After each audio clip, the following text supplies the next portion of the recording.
Alam mo ba na ang simpleng gumamela na madalas nating nakikita sa bakuran ay maaring makatulong sa iba't ibang karamdaman? Mula sa ubo, lagnat, hirap sa pag-ihi, hanggang sa pigsa at pananakit ng ulo. Pero, totoo nga ba ang lahat ng ito? At paano ito ligtas na gamitin? Sa video na ito, aalamin natin ang mga tradisyonal na gamit ng gumamela at ang sinasabi ng agham tungkol dito.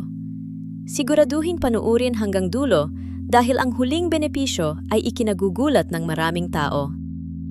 Ang gumamela ay isa sa pinakakilalang halamang ornamental sa Pilipinas. Bukod sa makukulay nitong bulaklak, matagal na rin itong ginagamit sa tradisyonal na panggagamot. Marahil nung bata ka pa, ay ginamit mo na rin ang dahon nito sa paggawa ng bula. Ngunit ang hindi alam ng marami, ang bulaklak, dahon, balat ng kahoy, at ugat ng gumamela ay ginagamit din sa iba't ibang herbal na remedyo sa maraming komunidad. Gayunpaman, mahalagang tandaan na ang mga gamit na ito ay nakabatay sa tradisyonal na paggamit at ilang pag-aaral. Hindi ito kapalit ng tamang payo o paggamot mula sa doktor. Bakit pinaniniwala ang mabisa ang gumamela? Ayon sa mga pag-aaral, ang gumamela ay naglalaman ng iba't ibang natural compounds tulad ng polyphenols, flavonoids, anthocyanins, quercetin, cyanidin, hibiscin. Mayroon din itong vitamin C at ilang B vitamins. Ang mga sangkap na ito ay kilala bilang antioxidants na tumutulong laban sa oxidative stress at maaring makatuton sa pagpapanatili ng kalusugan ng katawan. Isa, para sa pigsa.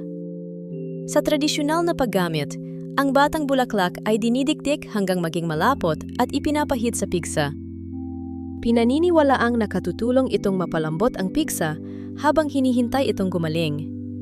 Ngunit kung lumalala ang impeksyon, may lagnat, o lumalaki ang pigsa, kinakailangan pa ring magpatingin sa doktor. Dalawa, para sa beke.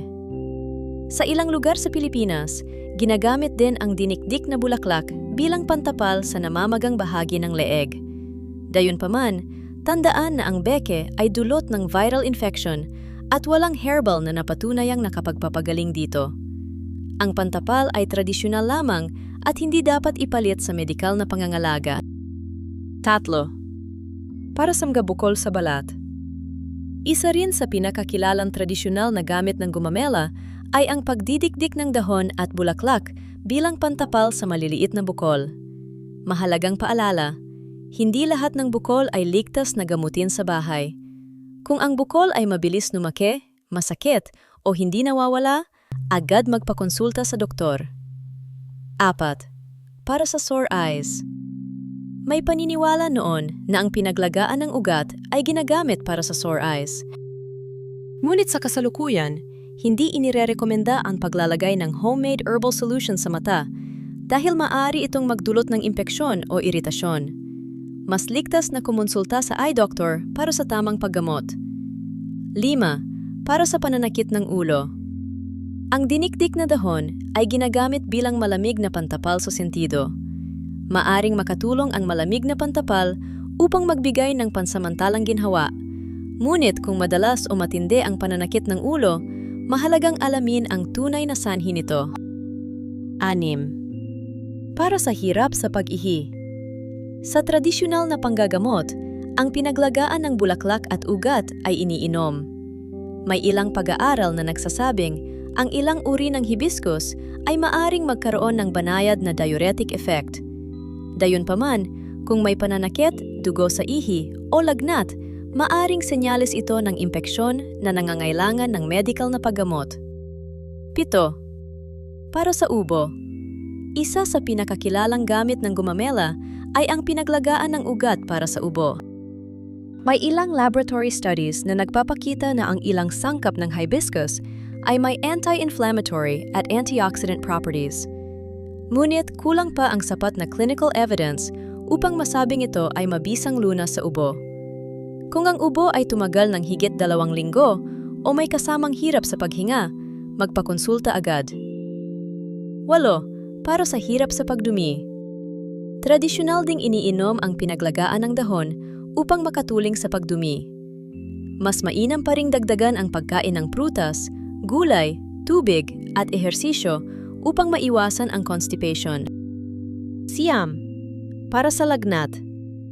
Sa ilang komunidad, ginagamit ang pinaglagaan ng dahon o ugat bilang herbal na inumin. Gayunpaman, tandaan na ang lagnat ay sintomas lamang. Mahalaga pa ring malaman ang tunay nitong sanhi, lalo na kung mataas ang lagnat o tumatagal ng ilang araw. Mahalagang paalala, hindi lahat ng halamang gamot ay ligtas para sa lahat. Mag-ingat lalo na kung ikaw ay buntis, nagpapasuso, may sakit sa bato o atay. Uminom ng maintenance medicines. May allergy sa halaman. At tandaan, ang mga halamang gamot ay hindi dapat gawing kapalit ng tamang diagnosis at paggamot mula sa lisensyadong healthcare professional.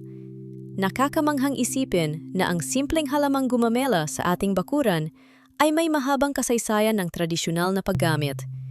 Bagamat may mga pag-aaral na nagpapakita ng potensyal na benepisyo ng mga natural nitong sangkap, kailangan pa rin ng mas maraming matibay na clinical research upang makumpirma ang pagiging epektibo nito sa paggamot ng iba't ibang sakit.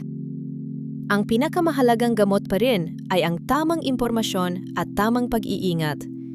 Kung may gumamela rin sa inyong bakuran, i-comment ang salitang gumamela sa ibaba. Huwag kalimutang like, share at subscribe sa channel para sa mas marami pang videos tungkol sa mga halamang gamot, natural na kalusugan at mga makabuluhang health tips. Maraming salamat sa panonood at magkita-kita tayo sa susunod na video.